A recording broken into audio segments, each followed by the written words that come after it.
আসসালামু আলাইকুম বন্ধুরা, আজকে খুব গুরুত্বপূর্ণ একটি ভিডিও নিয়ে আপনাদের সামনে এসেছি। দয়া করে আপনাদের কাছে অনুরোধ রইল, আপনারা ধৈর্য ধারণ করে ভিডিওটি দেখবেন, তাতে আপনাদের উপকার হবে। আজকের বিষয় হলো যে কারণে আমাদের দোয়া কবুল হয় না।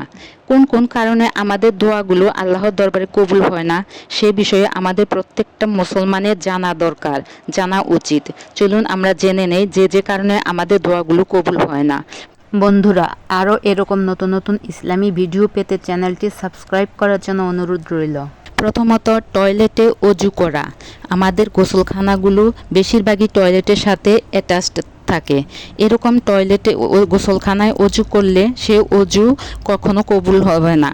এই অবস্থায় নামাজ পড়লে সেই নামাজ আল্লাহর দরবারে কবুল হবে না, এবং দোয়া করলেও আল্লাহর দরবারে কবুল হবে না। দ্বিতীয়ত, দোয়া না পড়ে তাড়াহুড়ো করে অজু করা। তৃতীয়ত, তাড়াতাড়ি নামাজ আদায় করা। নামাজ পড়তে হবে ধৈর্যের সাথে, ধীরে ধীরে, আস্তে আস্তে। যত তাড়াহুড়ো করে আপনি নামাজ পড়বেন, আপনার নামাজ আল্লাহর দরবারে পৌঁছবে না, কবুল হবে না। চতুর্থত, নামাজে অমনোযোগী হওয়া। পঞ্চমত, সালাম ফিরানোর আগে আল্লাহর কাছে দোয়া না চাওয়া।